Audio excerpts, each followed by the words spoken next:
Israel अपनी ही आग में भस्म होने लगा। ईरानी बमबारी ने तल अवीव को गजा बना दिया।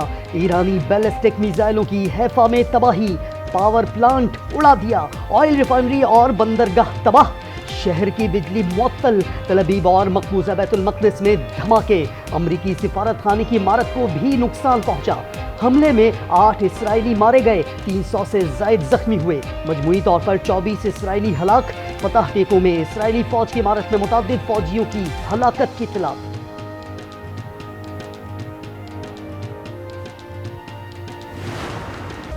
ईरानी शहरी आबादी पर इसराइल के वहशियाना मिसाइल हमले। इसराइल का ईरान के 1/3 मिसाइल लॉन्चिंग पैड तबाह करने का दावा। इसराइली फौज के मुताबिक तेहरान की फिजा पर उसका मुकम्मल कंट्रोल है। बमबारी के नतीजे में 3 आला फौजी ओहदेदार शहीद। मशहद, किरमानशाह और अस्फहान में भी शहरी आबादी पर missile fire. Supreme leader Ayatollah Ali Khamenei अहले खाना समेत तेहरान में जेर जमीन पनागाह मुंतकिल। इसराइल जितना आगे बढ़ने की कोशिश करेगा, रद्द-ए-अमल उतना ही सख्त और शदीद होगा। किसी भी जारहत का भरपूर जवाब देंगे। ईरानी सदर मसूद पेज़ेश्कियान का दो टोक ऐलान। पासदारान इनकलाब का कहना है इसराइल के खिलाफ आइंदा कार्रवाइयां कहीं ज्यादा तबाहकुन, शदीद और फैसलाकुन होंगी। इसराइली वज़ीर दिफा ने धमकी दी, ईरानी बाशिंदे जल्द हमलों की कीमत अदा करेंगे। उम्मीद है ईरान और इसराइल जल्द जंग बंदी मुआहदे पर रज़ामंद हो जाएंगे। डोनाल्ड ट्रंप कहते हैं वाशिंगटन इसराइल की हिमायत जारी रखेगा। अमेरिका ईरान में किसी फौजी कार्रवाई में शामिल नहीं, तहम इसराइल के साथ शामिल हो सकता है। G7 और खलीज ताउन काउंसिल का हंगामी इजलास आज होगा। ईरान इसराइल कशीदगी पर तफसीली मुशावरत होगी।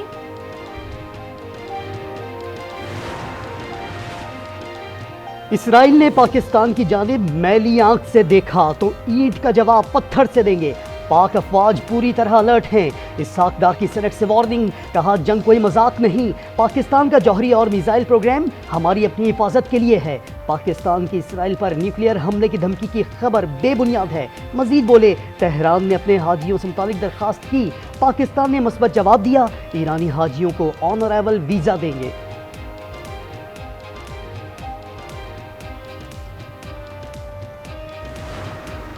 ईरान की पार्लिमान तशक्कुर पाकिस्तान के नारों से गूंज उठी। सदर मसूद पेज़ेश्कियान के खिताब में पाकिस्तान की तारीफ, कहा पाकिस्तान हमारे साथ खड़ा है। पाकिस्तानी पार्लिमान ने हमारे हक में करारदाद मंजूर की।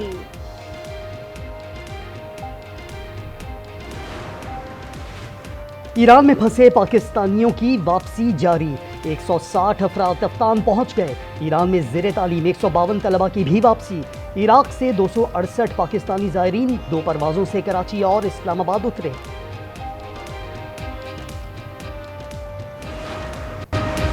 ईरान से तेल की स्मगलिंग रुक गई। कोयटा में पेट्रोल का बहरान, अवाम पेट्रोल की तलाश में मारे मारे फिरने लगे। पंप्स पर गाड़ी और मोटरसाइकिलों की कतारें। मोटरसाइकिल सवारों को सिर्फ 1 लीटर पेट्रोल पर गुजारा करने का मशवरा।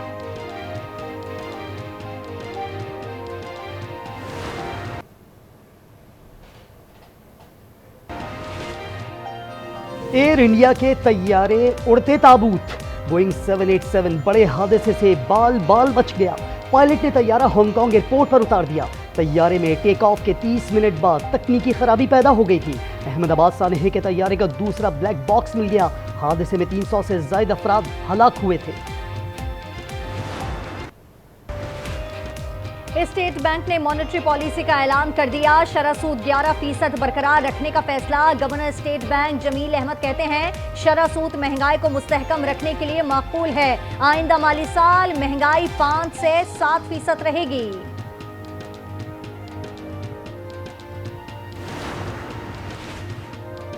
विफाकी बजट से पहले इक्तिसादी सर्वे में आदादो शुमार गलत निकले। इंकिशाफ के बाद मुख्तलिफ शोबों को दी गई टैक्स छूट के आदादो शुमार तब्दील।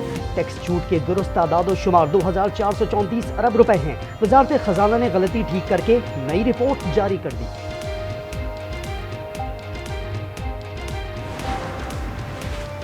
पंजाब हुकूमत ने कम से कम तनख्वाह 37 से 40 हजार रुपए कर दी। 5,335 अरब रुपए हजम के बजट में तनख्वाहों में 10, पेंशन में 5% इजाफा, तालीम के लिए 811 अरब 80 करोड़, सेहत के लिए 630 अरब 50 करोड़ मुख्तस। बजट तकरीर के दौरान ऑपोजिशन का एहतजाज, एजेंडे की कापियां फाड़ दी, स्पीकर डाइस का घेराव।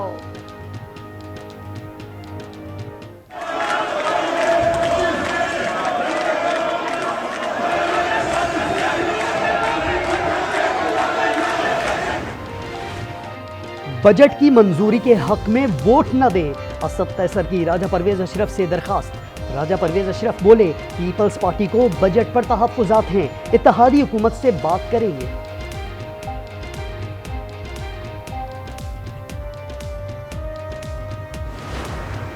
इसमें कुछ चीजें लिखना आप भूल गए हैं। अगर ये रिश्ता मांगेंगे तो इनको कोई रिश्ता नहीं देगा, ये समोसे खरीदेंगे तो साथ में चटनी नहीं मिलेगी। ये दो पैरों का इस्तेमाल नहीं कर सकते, एक पैर से लंगड़ा के चलेंगे ताकि दूर से पता चले कि ये नॉन फाइलर जा रहा है। नॉन फाइलर्स को कोई रिश्ता नहीं देगा, समोसा खरीदेंगे तो चटनी नहीं मिलेगी, एक पैर से चलना होगा ताकि दूर से पहचाना जा सके। पीपी रहनुमा अब्दुल कादिर पटेल का दिलचस्प तंज, कहा हुकूमत को ये सब चीजें भी लिखनी चाहिए थी। हुकूमत खुशफहमी में है कि पीपल्स पार्टी हर चीज को सपोर्ट करेगी। इंसदादे दहशतगर्दी अदालत में कराची रिपोर्ट, खुदकुश हमले केस का हतमी चालान जमा। चालान में मास्टरमाइंड कमांडर बशीर बलोच उर्फ बशीर जेब और अब्दुर्रहमान उर्फ रहमान गुल मफरूर करार। हमले में 2 चीनी बाशिंदों समेत मुकामी शहरी हलाक, 6 अफराद जख्मी हुए थे।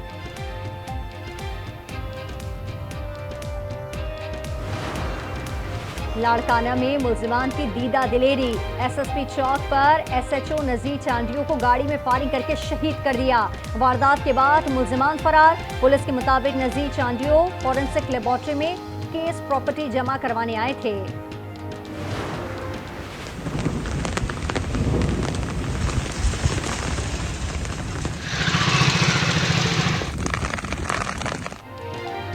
मुल्क में मौसम भीगा भीगा, निंगोरा, मालम जब्बा और कालाम में तूफानी बरसात।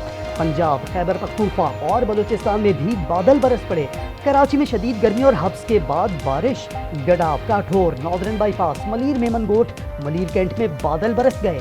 तुरबत 47 डिग्री के साथ गर्म तरीन शहर रहा।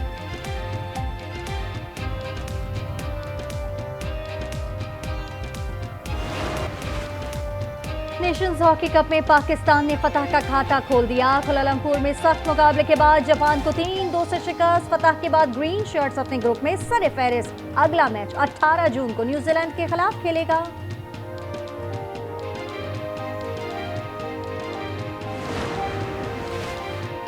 और विमेंस वर्ल्ड कप का शेड्यूल आ गया। टूर्नामेंट का आगाज 30 सितंबर को भारत और श्रीलंका के मैच से होगा। पाकिस्तान अपने तमाम मैचेस श्रीलंका में खेलेगा और भारत टाकरा 5 अक्टूबर को कोलंबो में शेड्यूल।